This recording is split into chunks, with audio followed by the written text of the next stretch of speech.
Did the Chicago Bulls get a steal in the NBA draft by selecting Matas Buzelis? We're going to be talking about Matas Buzelis in his first two Summer League games and what this means for the Chicago Bulls. This is your host, Rico Greenhowe, and this is another episode of Bulls Digest. Before we go ahead and jump into it, wanted to let you guys know that 78% of you that watch the videos are not subscribed to the channel. Make sure you mash that subscribe button so you can stay up to date with the latest news and happenings around your Chicago Bulls.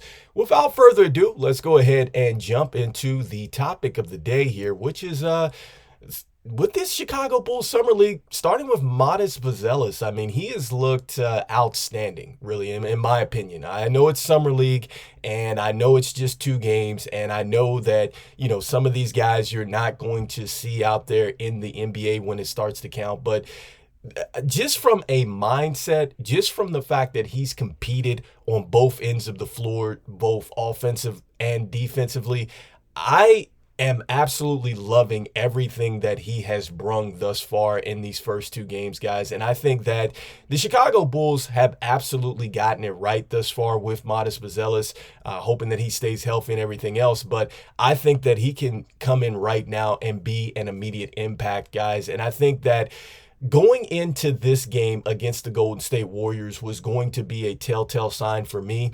I talked about this because the Golden State Warriors are probably one of the most experienced teams in Summer League. And what I mean by that is a lot of the players that you're seeing on their roster actually played some significant minutes for their big club during the season. All right, so these guys were out there with Steph Curry, Draymond, Clay, and all these guys like that, and they played in some major moments. And that experience showed. And I wanted to see exactly how Buzelis and some of these guys were going to respond against some guys that had some major NBA action, guys. And I must say I was quite impressed. Let's go ahead and take a look at the box score, guys. And look, let's start with what Buzelis was able to do. The fact that he shot 4 of 8 from downtown, that was very, very impressive to me, because I think a lot of people were looking at his 0 of 4 from game 1. And I said that his mechanics are not broke. I said that, look, he just has to get comfortable out there.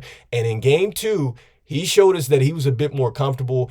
And I talked about the fact that he's got to figure out, what type of three-point shooter he wanted to be. Is he a guy that's going to come off the dribble? Is he a catch and shoot? But I loved everything that he showed. I mean, he showed us that step back. He showed us the ability to catch and shoot as well. And I think that as his confidence grows, because I think that that's probably what the biggest thing is his confidence. As that continues to grow, I think he's going to be just fine, because the mechanics are going to be there. And you have to throw in the fact that when he plays with Giddey, he plays with Kobe White, he plays with Dosunmu, and at this point, Lavine, as they're driving to the basket and they're drawing defenders, some of those looks are going to become clean too as well. So he's going to start to get some clean looks if he's working his way on the perimeter. So I liked what I saw there with him going ahead and being aggressive and showing that he's working on this part of his game. And that's what I wanted to see out there. So that's number one. The number one takeaway is that he can shoot the 3 ball. And I think that he's going to show over time that he can be even better than that.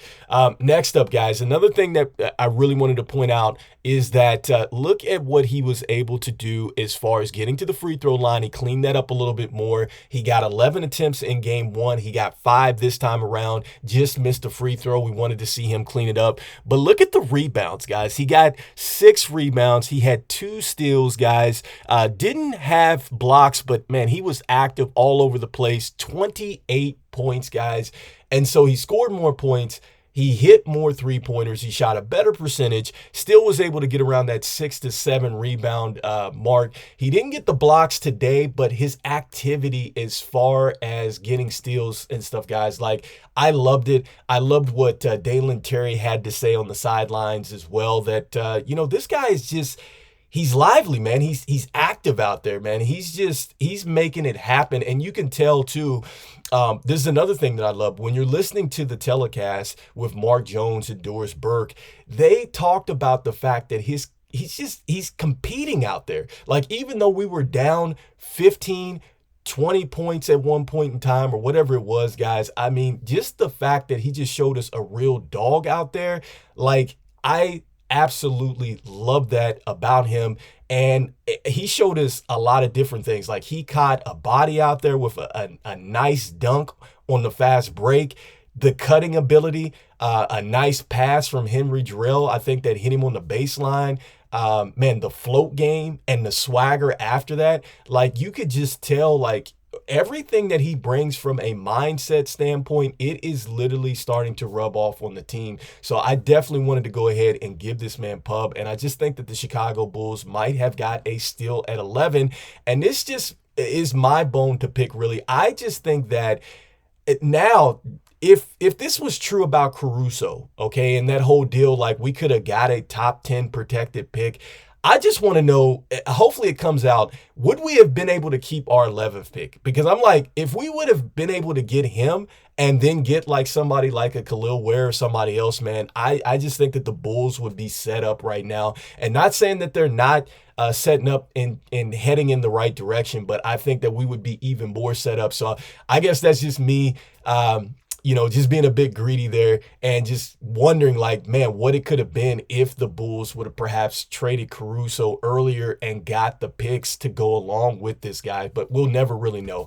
But another person that I wanted to go ahead and give pub to again is got to be Adama Sanogo. He did an outstanding job again, guys. I mean, he had 16 points, he had 8 rebounds, but more importantly, going into this game, I wanted to see how he would respond against NBA length. All right, these are guys, again, that played in the NBA. And as we bring up the box score, again, he played against Trace Jackson Davis, who played some center minutes for the Golden State Warriors. Yes, he had 17 points. Yes, he had 10 rebounds, but you look at Sanogo, he also had his 16 points. He had 8 rebounds as well. And I will say he did have the 10 personal fouls. So let me go ahead and throw that out there. I mean, he's obviously got to work on that with the turnovers. But there were moments in time where I saw Adama go out there and push Trace Jackson Davis right back. I mean, he pushed him right out of the box. So you got a chance to see his strength. I think we also got a chance to see Sanogo really execute in the pick and roll. I think that he was excellent in really knowing where to be off of the pick and roll offensively. I think that he defended very well. I talked about this in game 1, right? Tyler Smith, we talked about his lateral quickness. You can see the big difference in between him and Sanogo, right? Like Sanogo can move his feet for a 6'9" big. He absolutely can move. He can switch out on guards. He can switch back to centers, and he has the strength to push you out as well, guys.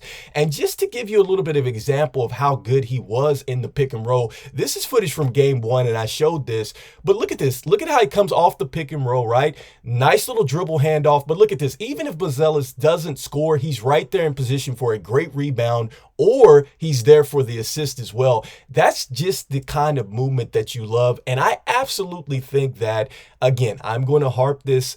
I think that he is really positioning himself to get some minutes for the Chicago Bulls during the season. He absolutely should get a look. We did not go out and we didn't draft a big man. I get that we have Jalen Smith. I get it. I understand it.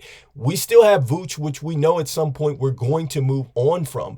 What is the big deal by going out here and giving Sanogo a chance? Give him a chance at the 4 and the 5. You might be pleasantly surprised because, look, you don't have to run a play for him. And for the people out there that are like, well, he doesn't shoot the basketball from the mid-range, he doesn't shoot it from the three-point land or whatever, I don't care about that because, look, Jarrett Allen, he's a pretty good pick-and-roll player, right?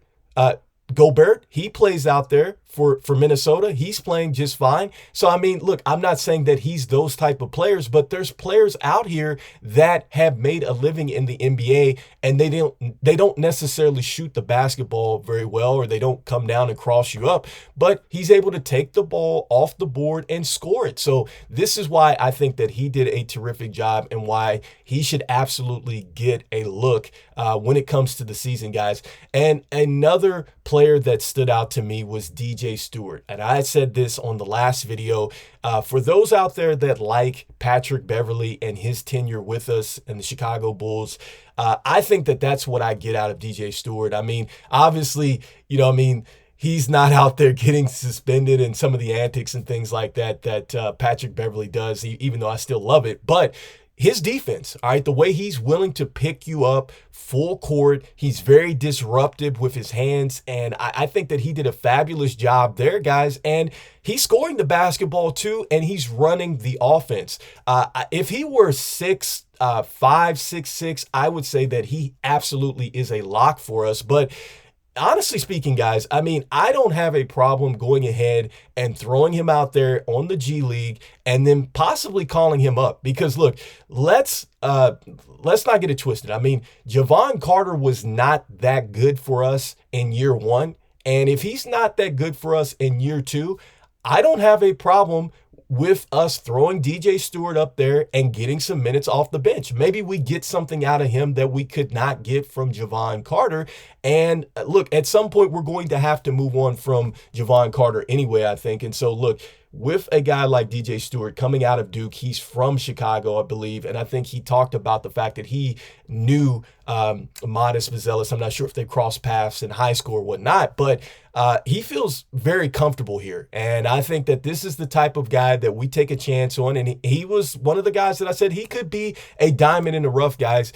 When you look at the statistics, he did pretty well yesterday, again, with the 15 points. I love the fact that he had, again, 9 assists. Did have a steal as well. But I think that it really doesn't tell the full story for this guy. Like I said, I think that he did a great job taking Golden State out of their offense and really making it difficult at times. There were times where the shot clock was running down and such, and I think that he did a great job there, guys. So anyway, as we get ready to get out of here, the last thing that I will say about Matas Buzelis, in my opinion, guys, I think that he has shown me more in 2 games than what Patrick Williams has shown me in 4 seasons. And what do I mean by that? I'm not talking about points necessarily, and I'm not talking about rebounds, even though that's an added bonus. But his aggression, his mindset, right? His basketball IQ and being locked in, guys. That's something that, we see it at times with Patrick Williams, and then we don't see it. And I think that this is going to be a big season for Patrick Williams, who's come out and said that he'll be ready for training camp. But look, right now, Buzelis is a 3, okay? He's going to grow into a 4 or 5. I've said that a couple times, that he doesn't have enough weight just yet. He's just not ready for that type of physicality. But for the 3, I think he's ready to go right now. And it's hard for me to think that Patrick Williams, if he stays the same at 10 points a game and 4 rebounds, he's going to be taking minutes away from Buzelis at the 3. I can't see any scenario where he continues to stay on the same path that he stayed on, and he's going to keep Buzelis on the bench and not allow him to play the 3. I don't think that that's happening. And for the people out there that say he's a natural 3, well, I think he's going to have to learn how to play the 4, because I think that Buzelis is going to come in, and I think he's going to make an immediate impact, okay? Because he's a guy that you don't necessarily have to run a play for. He showed us that he can move off the ball. He showed us that, he has the ability to score at all 3 levels. He got to the basket. He's hitting mid-range shots. I think his 3-point jumper is going to come along as well. He's pushing the break off the rebound as well. I know he could get a little bit better with that, but it's summer league. But he's showing me a lot more than what I have saw out of our former number 4 pick, guys. So, that's just another bone that I wanted to go out there and pick and just kind of throw out there, guys. Maybe it's just me. I just see that. But anyway, let me know in the comments, guys. Do you think that Buzelis can come in and immediately command some minutes at the 3 and push Patrick Williams to the 4? Do you feel like DJ Stewart is a guy that we should absolutely keep around, at least on our G League team? Do you feel like there's a path that maybe he does replace a guy like Jevon Carter? And lastly, do you guys feel like Sanogo should get some minutes with the Chicago Bulls? next season. Let me know what you guys are thinking in the comments. And as usual, even though we're getting super hyped in some summer league play, that's okay. I'm still saying go Bulls, and I will see you guys on the next one. Peace, peace, peace.